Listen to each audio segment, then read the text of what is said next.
WHO ने अब novel corona virus outbreak को पैंडेमिक डिक्लेयर कर दिया है। That COVID-19 can be characterized as a pandemic. मगर उससे पहले इसको इन्फोडेमिक डिक्लेयर कर दिया था क्योंकि बहुत सारी मिस इन्फॉर्मेशन और फेक मैसेजेस फ्लोट हो रहे हैं सोशल मीडिया पर। Actually miss information is spreading faster than the virus itself, so much so that even our ministers are endorsing the magical powers of cow dung and cow urine to get cured from coronavirus.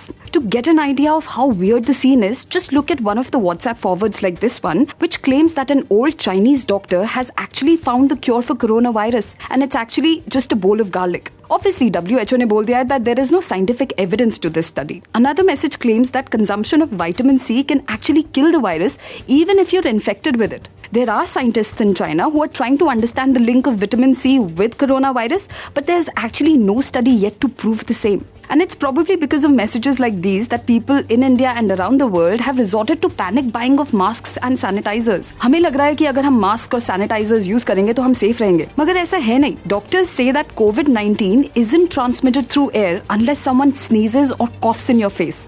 They spread via surfaces, so there's actually no point buying masks at 5 times the price. और वैसे भी एक mask को ना हर 2 घंटे में बदलना होता है. So now you can imagine how much you'll end up spending in replacing all the masks. Similarly, जो हमारे regular sanitizers होते हैं ना, they're not actually very good at killing viruses unless they have 60% or more alcohol in them. So keeping yourself clean isn't a bad thing at all, but just don't go overboard with it. I think social media and fake news have somehow become synonymous with each other. और ये ऐसा इसीलिए है because research suggests that हम लोग उसी message को forward या शेयर करते हैं जो या तो हमें जेन्युइन लगता है या फिर हमारे सर्कल ऑफ फ्रेंड्स या रिलेटिव्स से आता है. इसी वजह से हम लोग उसे फैक्ट चेक नहीं करते, and that's how we keep on contributing to this endless cycle of fake news. Yes, social media platforms like Facebook, Twitter, YouTube and others are trying to fight this infodemic by directing the users to credible websites like the WHO or our health ministry's website.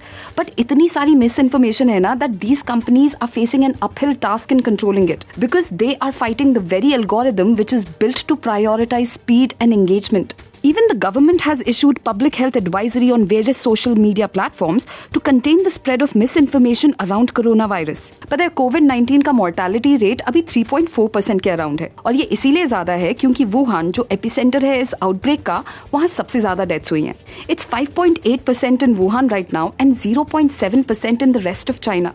Now, if you compare this with the mortality rate of SARS, which was 10%, and MERS, which was 34%, the world wasn't panicking the way we are panicking right now. Maybe it's because of the fact that social media either was not there or its reach was not as extensive as it is right now. अभी तक not even a single child up to the age of 9 has died from COVID-19. The mortality rate is very low for people below 60. It's only for the elderly people and even among them those with a respiratory condition that the mortality rate is a cause of worry. So let's be sensible and take necessary precautions rather than just panic. One more thing, the 2003 SARS epidemic had spread to 29 countries across the world and had killed nearly 1,000 people. But only 3 Indians were infected by it and recovered very quickly. MERS didn't even reach India, even though people traffic between India and West Asia is very high. And all of the 327 people who were evacuated from Wuhan when the mortality rate was at its peak were free of any infection. I understand that with more than 73 cases of coronavirus in India and more than 118,000 cases worldwide, coupled with 4,300 deaths, the scare is quite legit. And the numbers are surely going to rise. But what can we do? We can wash our hands frequently, cover our mouths and noses while sneezing, maintaining a 1 meter distance from someone who's coughing, and of course keeping ourselves updated with news from credible sources might just be more helpful than forwarding fake messages on social media. Yes, I'm thinking aloud. What do you think? Tell me in the comments below. And if you like this video, then share it and subscribe to India Times.